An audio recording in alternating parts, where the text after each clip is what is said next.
And it's the Randy Karraker Show, presented by DraftKings, where the crown is yours. Matthew Rocchio, Randy Karraker. There you see Bernie Miklasz. He is our friend and cohort here at STL Sports Central and a regular contributor to the Randy Karraker Show, which we always appreciate. Mr. Miklasz, always good to see you. It is such a pleasure to work with you again, Randy Karraker. I appreciate it more than I did, because once you don't do it, once I don't have Randy Karraker to talk to, and we're on the same team and all that, you don't realize how much you appreciate it when we were on the same team. And I could be an ass sometime, frankly. So you always put up with me, so I appreciate it. You're the best, and I love you. And my feelings are mutual. I love working with you, and especially at times like this, Bernie, because this week, big move by the Cardinals. Obviously, we knew it was coming, but it's now official as Heim Bloom was introduced as the Cardinals president of baseball operations. And I don't know if I ever used this term with you. I've used it with Matthew before. I think that the Cardinals kind of needed an organizational enema. And I think it was just, it was kind of hard to breathe around the ballpark. And I think they needed that. I think they needed a change in that way. And I think Heim Bloom provides that for them. I agree. He is, there's a warmth about him. I think he actually enjoys people. He enjoys talking to people. Mm-hmm. Everybody that I know who knows him, and we have mutual friends, tells me, you guys in St. Louis will love him because he's genuine. He is sincere about everything. He may not be able to tell you things, but he will never mislead you. He will give you all the guidance he can about trying to understand what he's doing and whether we have any questions about it. Like, he's a really good guy on background. And, he doesn't treat the media like the enemy. And I've never really understood, people who are in executive position or an ownership position. There's just no reason to do that unless you've been personally burned or betrayed by someone in the media, where you just say, I just can't deal with this person anymore. I never have understood the people that want to be cold or difficult with the media just to do it, and Heim Bloom's the exact opposite of that. And I have found that to be the case. I know you have too. We've all had some background conversations with him on even through text message, and he welcomes it. He wants that. He wants to keep that line of communication open. And I think, no disrespect to John Mozeliak, I got along with him fine, but Heim Bloom's personality is a lot different, and that's going to help the Cardinals. And forget the media. That's just going to help the Cardinals everywhere in their organization, because he's a people person. He really is. Well, and Bernie, for better or worse, and I know there are people that hate the media, but we are the conduit to the fans, and we're supposed to. Our job is to find out why things happen. And for a guy like Heim Bloom, he needs to he should have to want to get a message to the fans. I've always found that the people that were best at the job were the most secure in their own skin, and that understood that part of it, that, hey, I need to communicate with the fans, whether it was on or off the record. The stuff that we would get from people like Charlie Army and Dick Vermeil and Walt Jocketty, the three of the best ever to do it. And we can throw some other names in there, but they understood that communicating with the fans was what their job was. And the way to communicate with the fans is through the media. And Tony La Russa was great at that. Like, yes. he when I say he, quote, used the media, I'm not saying that we were like, servants, and that he used us for his own, to his own means. I just meant that he understood that how else do you reach the public? How else do you get your messaging out? How else do you explain things? He understood that the media actually was there to give him a platform to explain things, respond to some criticism, but also, let us in on why he makes certain decisions and why he runs the team in a certain way, or why his philosophy on player relations. I mean, I found Tony La Russa in 16 years was great to cover, and we would get into 2 or 3 dust-ups every year. But that didn't matter. If he thought anybody and Randy, I know you had this experience. Mm-hmm. If Tony La Russa, thought that someone in the media was 100% genuine in asking him questions because they were honestly curious, rather than trying to bait him into something or to sort of take the back door into getting something that would tick him off just to tick him off. Like if he thought that you were coming in straight and you had no motives, no hidden motives. In my case, for these night games, I would often sit in Tony La Russa's office until 1 o'clock in the morning talking baseball. I mean, he was outstanding, but if you got into it with him, he was tough, and it could not be easy at times, but that's okay. I'm not saying it should always be la-di-da, but he was great. He really was. Mike Martz was great. You know what's interesting about that, Bernie, is that Tony, I in my experience with him, he was much more confrontational when he was protecting one of his people rather than himself. He was very calm. If you took a shot at him, and they weren't shots with us, they're well thought out observations, but he would want to discuss that with you. I remember one time in the 90s, though, I was doing a post-game open line, and I criticized Dave Duncan for not being able to develop young pitchers because all they brought in was veteran pitchers. It wasn't a bad thing. It was just they were having difficulty developing young pitchers. And he obviously had only veteran pitchers in Oakland, too. And so the next night, he brings me into his office after the rest of the media scrum is out there. He says, I just need you to know, Dave Duncan is an effing genius, okay? Dave Duncan is an effing genius. And he goes through Britt Burns and Floyd Bannister and all these White Sox guys that he had developed. And Tony wasn't wrong about that. But he was, I got that. And then when your biggest dust up with him was televised when you called the Cubs hapless, he got most angry. Jeff Gordon did. You didn't. Jeff Gordon did, but he wouldn't. I think it was a Derek Gould story that was benign, but Tony thought it was. Yeah, he was trying to. I think. Yeah, and he was mad at he was mad at Derek and Joe Strauss, and I thought he was abusing those guys and total lack of respect. So I stood up on their behalf, and it was a great back and forth. People can still catch it on YouTube. Just do a search. It was kind of crazy, and I remember thinking, it's one of my favorite newspaper days stories. I remember thinking that night, because La Russa's hollering at me, and then he walks over, and I'm sitting in a chair, and I know Tony La Russa. He understands the visuals, right? So it's like and you're sitting and he's standing. Yeah, and he's standing over me, and I know exactly what he's thinking. I'm going to show people that, that you don't mess with me. He's trying to intimidate me, basically. So I said, I really meant this. In a few seconds there, I said to myself, I better get up off my fat ass right now and stand up. And when I stood up, I was standing over him because I'm a much bigger guy. And I was told later, man, listen, if Tony hears about this, he'll get mad. I'll get a call from him. Well, that's bullshit. I never did it. He'll revisit it. But I remember I walked into the clubhouse, or I was walking around the clubhouse, like on my way out, and a few players were laughing. They said, "Oh, that was awesome, man." He said, "You stood up to TLR," and he actually backed away a little bit. I said, "Well, it's nothing more than just a kind of a stupid thing that happens from time to time." But you know what? I went into his office after that, and we were hollering at each other for a while. But then, the next day it was like it never happened. That's another thing about Tony. He would always immediately. He had a short-term memory. He would say what he had to say. He would be willing to argue with you, listen to you, and then it's over. Did I ever tell you, since we're doing this, did I ever tell you the story about Tony La Russa getting mad at me because sometimes, listen, I would write things whether they were home or on the road, but there were times I wrote something when they were on the road. So he says, "Listen, man, you pissed me off." I said, "Why is that?" He said, "Listen, you write that crap when we're on the road. I can't see you at the ballpark, and it frustrates me because how can I tell you you're wrong about something or I didn't appreciate it or what you got wrong or what you don't know and all that." He said, I'm frustrated when you write that crap when we're on the road. And I said, "Well, you ever heard of the telephone?"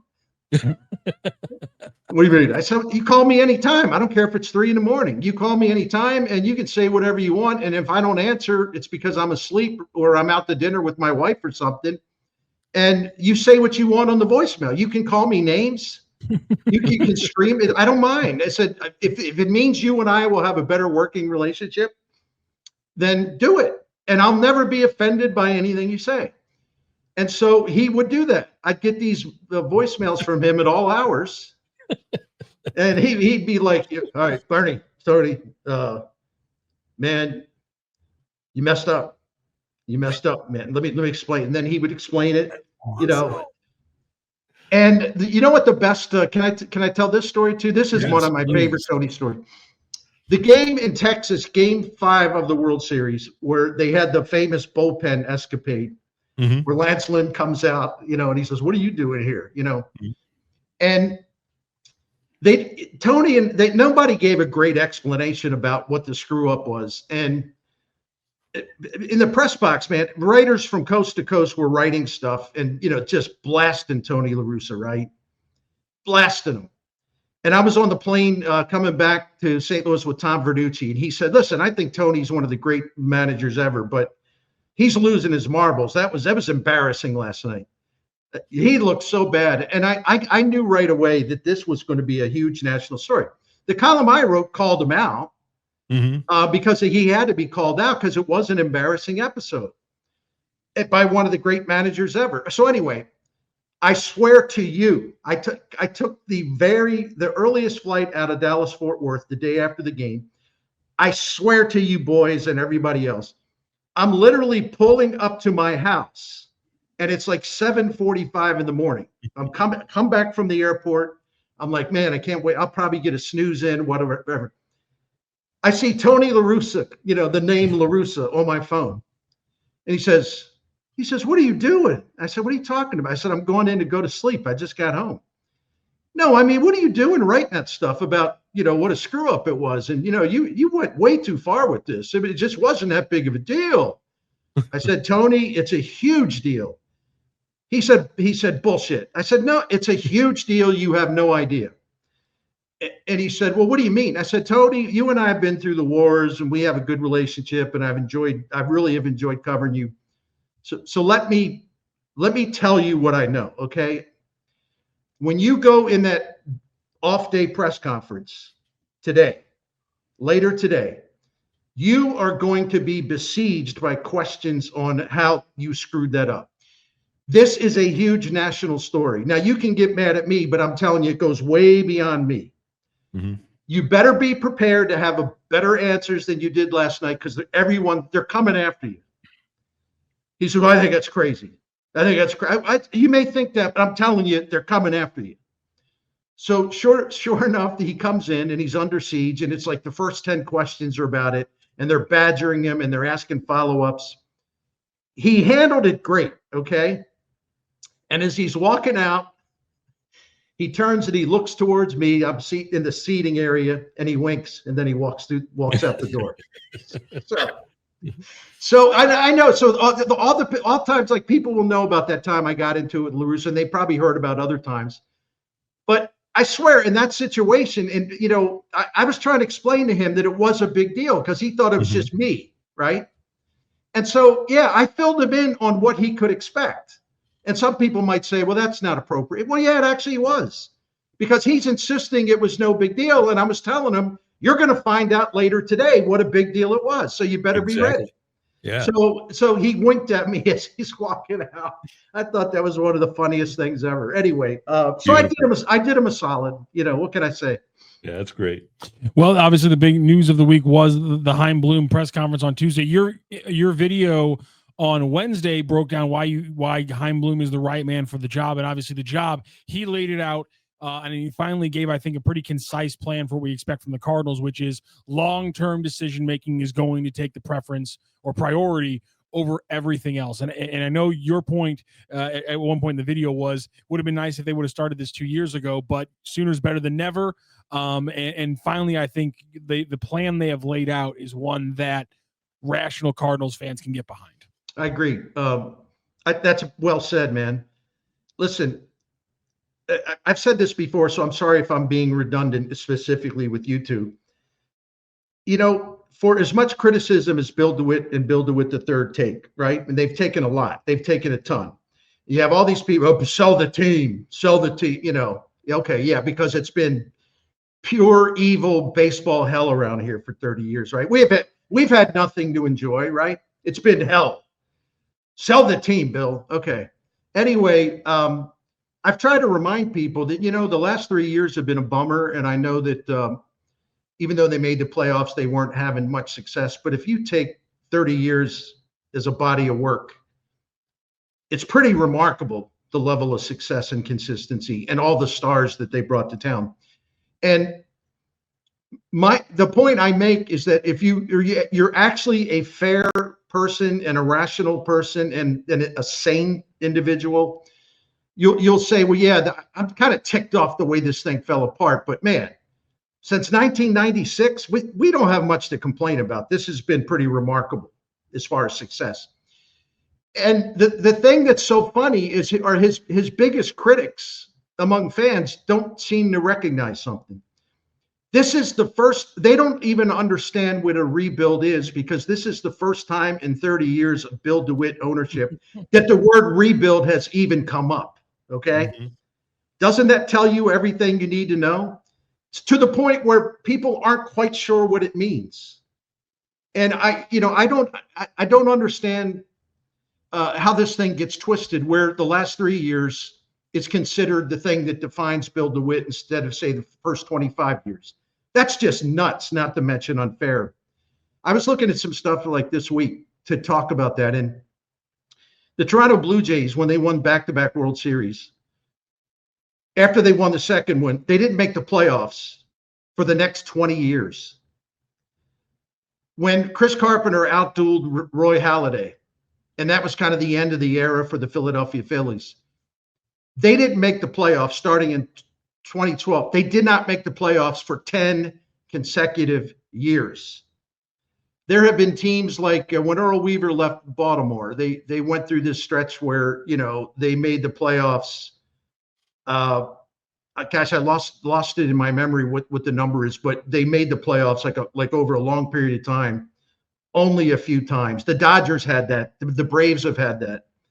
The Mets have had that. I mean, the Red Sox have had that. I mean, everybody has that. I don't know why in St. Louis we think that it's like some kind of personal affront or some type of, gross failure and, outrageous failure if the Cardinals come through an end of an era in 2022 and then they go into a down cycle. It happens all the time.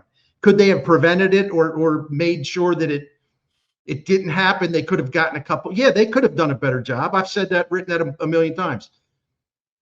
But the last 30 years have been so good as a body of work that we don't even know what a rebuild is. Okay. How many baseball markets or sports markets can say that? Yeah. And one of the things that entails a rebuild is finding a great player. And I think we can all agree reasonably that the Cardinals just don't have a great player. They've got some really good players, but they don't have that. Dan O'Dowd calls him aircraft carrier. They don't have that guy. And Bernie, I think with where the Cardinals are, I think they'll be too good to get that guy, because I think this group of players, I don't see them drafting in the top 5 on a regular basis like they did this year. So, and the reason that I asked that first question of Heim the other day is because I think that's where the Cardinals are going to have to find their guy. It's going to have to be a Julio Rodriguez. It's going to have to be a Ronald Acuna. It's going to have to be a Jose Ramirez.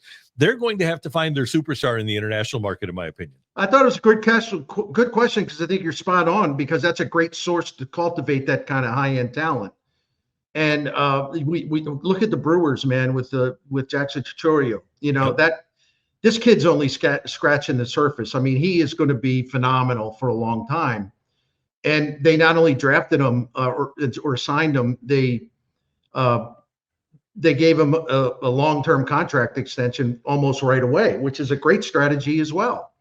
So there's opportunities there for the Cardinals, and I think Heim Bloom is more locked in on that. Now, with all due respect to John Mozeliak, the Cardinals have actually brought some good international players in. I cannot wait for this 18-year-old catcher to reach our shores, Raniel Rodriguez, because he is a monster. He is an aircraft carrier.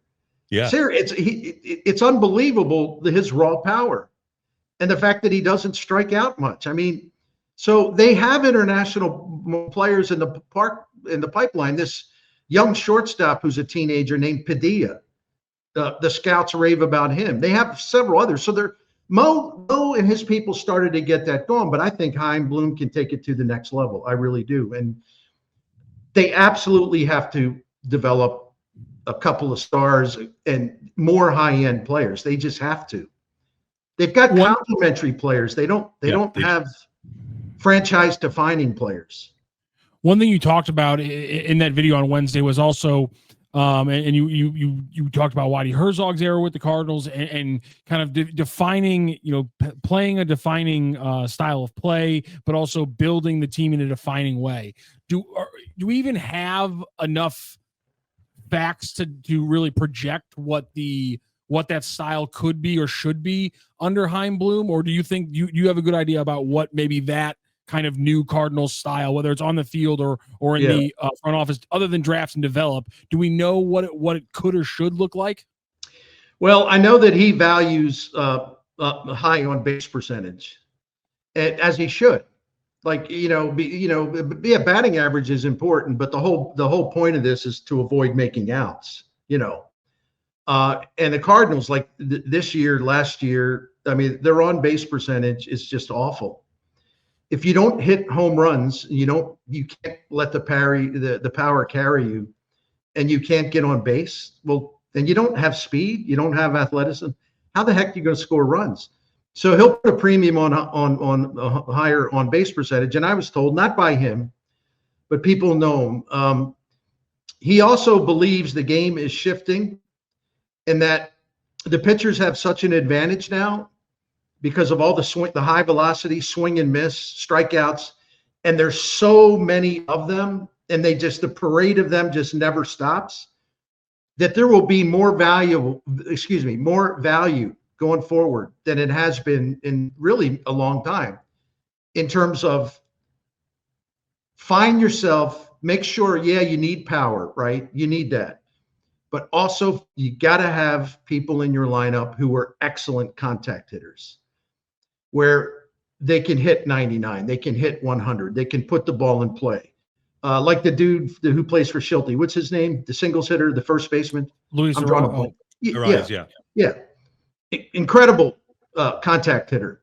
He'll hit for average. He'll get on base all the time, and his exit velocity is terrible. His hard hit rate's terrible, but he can hit any pitch and get on base. And Heim Bloom has told people he thinks this is where the game's going, and he's going to make sure that the Cardinals are a part of it. So I'm intrigued by that, which is one of the reasons I don't think Alec Burleson will be traded, because he fits that template, right? Mm-hmm. And the other stuff isn't. Listen, the Cardinals are desperately short on power, and you have to have power. You just do. Home runs were up in baseball this year. I mean, what were there, four or five 50-run home run guys? I mean, it was one of the biggest home run seasons in the last 20 years, and a lot of the best teams were hitting home runs, not at the expense of everything else, but you just have to have it as a meaningful component, where you're at a terrific disadvantage.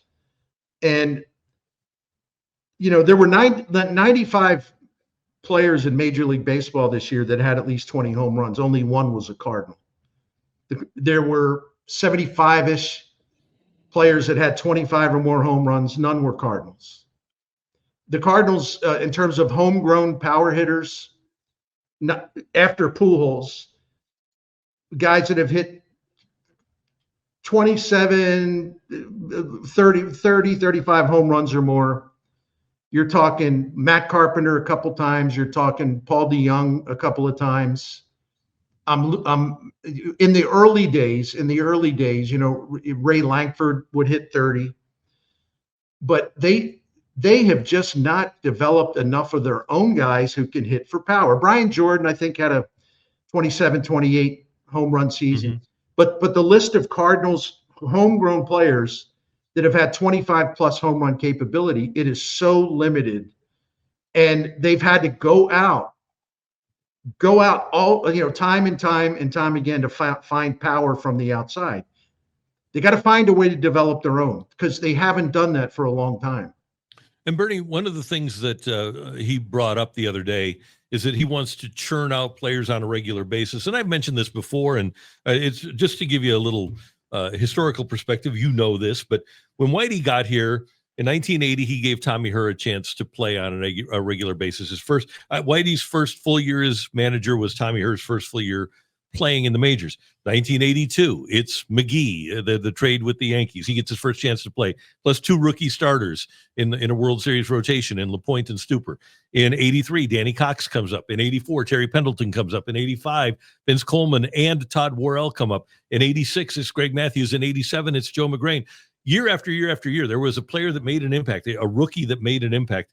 And that's really hard to do now, but I think that's one of the things I got the sense that they want to accomplish is churn out a good young player every single year. And that's the highlight of the Jeff Luhnow era. Pardon me. With Mo being part of that, of course. I don't want to deny him credit. I mean, he was running the baseball operation, but the thing that saddens me is you see the Cardinals. Like we're sitting here today, not literally us sitting here today, but people are like, well, maybe Palante can get better. Maybe they can show him. So, hey, maybe listen, I don't like him, but maybe it makes sense to bring Miles Michaelis back. And going on and on and on down the road. Well, maybe there's, maybe there's a free agent pitcher they can sign for $15 million, and if they do, it'll be just a guy for the most part. It won't move the needle. And I remember that time as you do, Randy, and I'm looking for the list of names because it would just help us all recall this. But if you go back and you look at all the young pitchers that they drafted and developed, and we can talk about relievers and starters both, and it's pretty impressive. Talking about Michael Wacha, talking about Jack Flaherty, talking about Shelby Miller, Lance Lynn, Joe Kelly, and even Alex Reyes, Carlos Martinez, Jaime Garcia, who people forget was a good pitcher on that 2011 team. And you look at the relievers, that 2013 bullpen that helped them win the pennant. I mean, that young core of relievers, homegrown guys, Rosenthal, Martinez, Segrist, Seth Maness, who was a great ground ball guy if you needed a double play. Jason Mott before that. I mean, this like young arm after young arm after young arm after young arm. And then all of a sudden they ran out of them. And they have failed on an epic scale to develop young pitchers. And to me, that's the number one reason for the downturn, because if you can pitch, you can develop pitchers, cost-controlled pitchers, one after another, starters and relievers.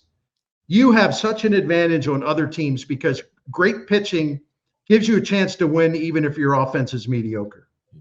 Hey, Bernie, I want to touch on one other thing before we part. Reports Andrew Baggerly in San Francisco reporting that one of the candidates for the Giants job is going to be Tony Vitello, the St. Louis and the DeSmet grad, the head coach at the University of Tennessee. Baggerly says that with what Pat Murphy has done, being a former college coach with the Brewers, and Tony Vitello's ability to relate to young players, this might be a trend setter. What would you think of Tony Vitello as a major league manager? One of my regrets locally as a media person is I never got to know him, right? And I should have, because he's a very gregarious, open guy who likes to talk and explain things. He's brilliant. He's absolutely brilliant. And you can tell at Tennessee what he's been able to do there. And one of the huge mistakes Mizzou made was not hiring him as their baseball coach. But anyway, well, his can players. I give you one other thing, by the way? Sure, man. If they would have hired him, they would have also gotten Max Scherzer's money to finance the program. Oh, I didn't know that. Yeah. Good info. Yeah, they're tight. No, the culture that he instilled in those Tennessee players and all the great talent he developed there, I think it makes perfect sense to bring him to the major leagues as a manager, not a pitching coach, a manager. Yeah. I think he's as LaRussa would say, he's a leader of men. I really do believe that. If Max Scherzer swears by him, that's good enough. That's good enough for me. Well, and they do have the same competitive zeal Liam Doyle is another guy, by the way, Yeah, that right. shares that competitive zeal. And I think you need that, because I don't think players come to the majors with that. That's one of the things, and we'll use this for a different time. Athletes in general, I think one of the things that made the Greatest Show on Turf great was that all of those guys hated losing so much. I just don't get the sense that athletes hate losing as much as they used to. I think you're right. And I also think, while Mad Mike Martz could be crazy, and I say that as a term of endearment, those players loved the fact that he was crazy. And they loved the fact that he dared to be different. If they were going to do it their way, they were going to rub people the wrong way. He didn't care. He was going to play to that team's collective personality, and they loved him for it. They loved him for it. And I love Mavericks who are really brilliant at what they do, but also their team feeds off that. I mean, leadership can be just like that too. Our guy doesn't give a damn. All he cares about is us. He likes it when people get ticked off at him. We love this guy. And that's Bernie, the way Bruce and all those guys felt. Yeah. 25 years ago this week was the game where Daryl Gardner said, hey, when we go into the dome, let's just lock the door, throw away the key. It was 25 years ago this week, and then the Rams beat the Dolphins 42-10, and then the players come into the locker room the next day they're in, which was Wednesday, I think, and everybody's got a plaque with a golden key in it. Martz. Awesome. He was the best. Awesome. He was the best.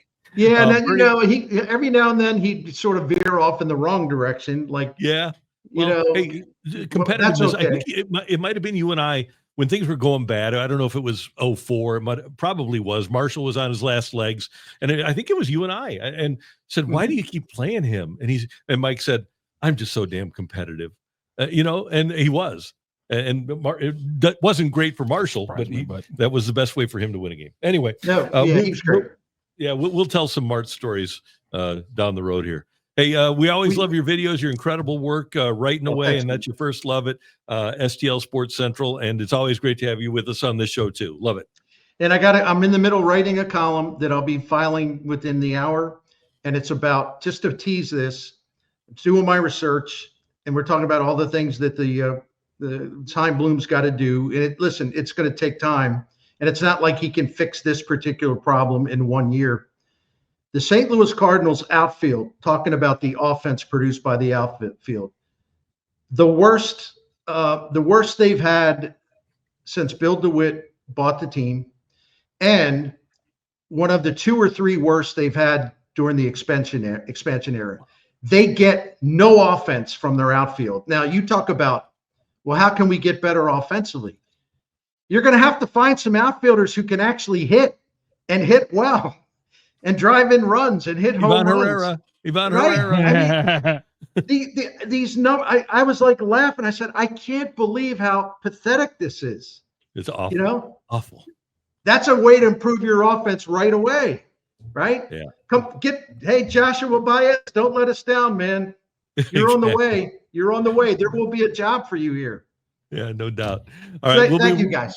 Yeah, we're looking forward to that, Bernie. Thank you so much, and we'll talk to you soon. Okay, man. Take care. The great Bernie Miklasz on the Randy Karraker Show.